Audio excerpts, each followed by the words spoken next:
No more cliches, no more unnecessary banter, no more keys to victory. Notre Dame Fighting Irish take on the Georgia Bulldogs on Wednesday night, Sugar Bowl, to maintain their playoff dreams. Let's talk about the biggest and most important key to victory for the Notre Dame Fighting Irish, and let's talk about it now. Ryan Roberts, A to Z Sports, breaking down everything Notre Dame football, taking on the Georgia Bulldogs Wednesday night, which of course is New Year's Day, Sugar Bowl, opportunity to continue to advance in this 12-team playoff, this chaotic universe. And guys, I'm excited. I think most of you know that you have been following me on Twitter at Rise and Draft or have been following this YouTube channel over the last couple months now. I am a lifelong Notre Dame fan. I can't remember a time where I wasn't a Notre Dame fan. So I am, outside of just analyzing this matchup and enjoying it, I'm getting a little bit anxious.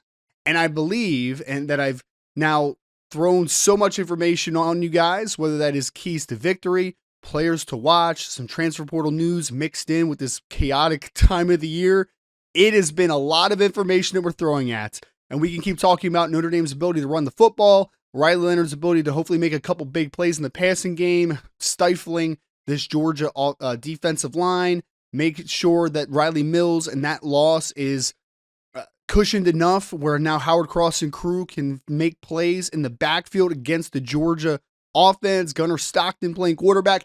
There's been a lot of headlines, There's been a lot of keys to victory and everything mixed in between. But I think there's one thing that we haven't talked about enough, and this is the biggest thing for me. I want this Notre Dame football team to go out on Wednesday night and be exactly what they have been for 11 straight games. The Georgia Bulldogs are the best team that they will play this year, most talented football team that they play this year. But folks, I'm going to ask you, what has been the biggest difference between Notre Dame football the first 2 weeks of the season and the last 11 victories? It's been a forceful, pissed off thought process and just feeling behind this team. Did Al Golden change his defensive structure from the first couple weeks? No. Did offensive coordinator Mike Denbrock change schematically what he wanted to do? No. They've continued to perfect it, but the biggest difference, because I remember thinking back to the Northern Illinois game, and after they lost, I was head coach Marcus Freeman's harshest critic, because that was just, you had seen that too many times over his first 3 years as the head coach for the University of Notre Dame. But what has been the difference down the stretch? This team has adopted his personality. Every time you see Marcus Freeman now on the sideline in a press conference, he looks a little bit annoyed and he looks a little bit overconfident, which is a good thing. I'm not saying overconfident negatively.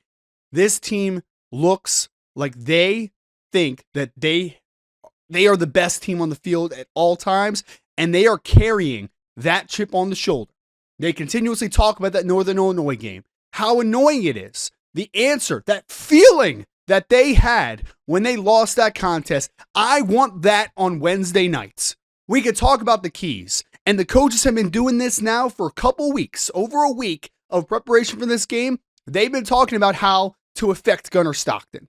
They've been talking about how to stop this Georgia defensive line, how to avoid guys like Malachi Starks taking over this football game defensively. They've been talking about all the things. But at the end of the day, the team that wins this game, because it's going to be a low-scoring, hard-fought football game, the biggest difference in this game is who wants it more, and who's more physical, and who is the aggressor. Notre Dame has been the aggressor over the last 11 games, and it needs to continue. They should not care that Georgia holds the G on their helmets, that they are the SEC champs, that they've won 2 national championships in the last 3 years. That doesn't matter on Wednesday night. If this is truly the year that is different, if they are truly going to wake up the echoes and every other cliche out there, prove the haters wrong, all those types of things, it has been too long, friends. It has been too long, and I am ready for that monkey to finally get off the back. Go out and you play your game. You don't change who you are, and you make Georgia have to adjust to that. Let's go Irish. Let's go Notre Dame. Everybody, Wednesday night, we'll talk to you afterwards, whether it's good, bad, ugly, or anything in between. But as always, you know what it is on this channel. Go Irish.